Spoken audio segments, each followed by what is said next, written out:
Baik,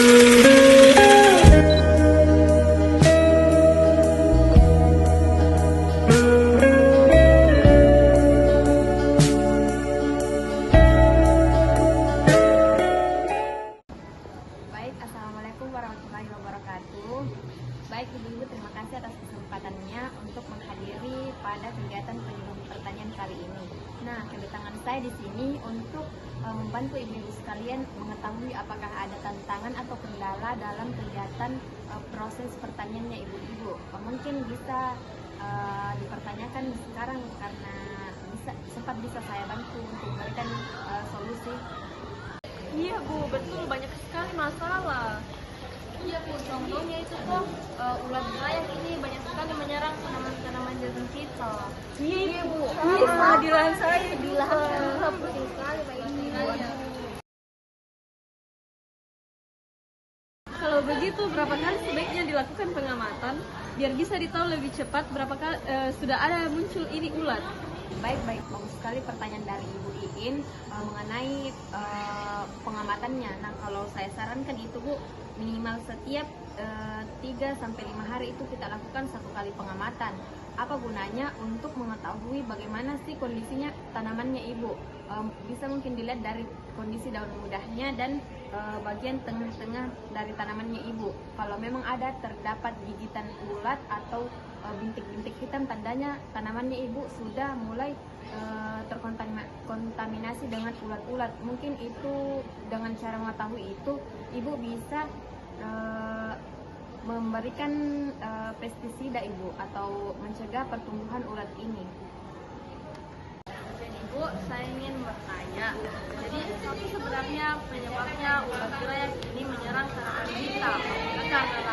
Apakah karena cuaca atau karena ini lahan terlalu sering ditanami jagung, Bu? Baik Ibu Alia, pertanyaannya itu bagaimana sih ulat belayak ini bisa menyerang tanaman jagungnya Ibu? Nah, ulat belayak ini memang suka berkembang di cuaca yang dingin atau lembab. Apalagi kalau misalnya lahannya Ibu itu terus-menerus kita tanami jagung tanpa ada jeda waktu, sehingga itu dapat mendukung pertumbuhan adanya ulat belayak. Nah, jadi penyebabnya itu kombinasi 2 hal, yaitu lingkungan yang mendukung dan pola tanam yang tidak terganti. Ibu, saya mau bertanya, apakah ada cara atau bagaimana caranya kita mencegah ini ulat belayak agar tidak menyerang tanaman jagung kita? Baik, pertanyaan dari Ibu Esi mengenai bagaimana sih cara mencegah serangan ulat belayak pada tanaman jagungnya kita. Mungkin cara mencegahnya itu dilakukan dengan melakukan rotasi tanaman. Seperti yang saya bilang, kalau kita menanami lahan kita terus-menerus tanpa jeda, itu akan mendukung pertumbuhan ulat belayak Ibu.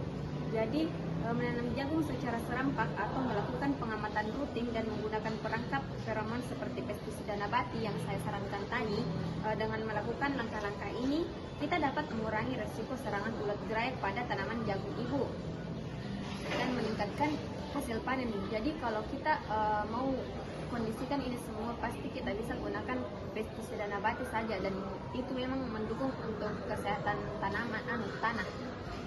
Ibu, saya juga mau bertanya, terus terang saya masih bingung apakah pestisida nabati itu lebih efektif daripada pestisida kimia, karena ulat belayak sendiri itu cepat sekali menyebarnya Ibu. Baik Ibu Aul, pertanyaannya sangat menarik. Nah, mengenai pestisida nabati itu memang tidak langsung mematikan serangga atau ulat-ulat yang ada di tanamannya Ibu, tapi bekerja menurunkan nafsu makan hama tersebut sehingga dapat menghambat kerusakan yang terjadi pada tanaman Ibu. Keunggulannya itu tentu saja aman untuk tanah dan musuh alami seperti laba-laba dan kepik predator. Jadi hasilnya stabil kalau digunakan rutin dan konsisten. Ini mungkin saya sarankan untuk ibu-ibu gunakan supaya lebih aman begitu. Terima kasih atas kesempatan waktunya Ibu, kehadirannya ibu-ibu di sini sangat berguna, dan semoga saran atau yang saya berikan itu bisa ibu-ibu terapkan dan bermanfaat bagi tanamannya ibu-ibu. Semoga semua hasil produksi tanaman ibu-ibu ini bisa berkembang dengan baik. Terima kasih.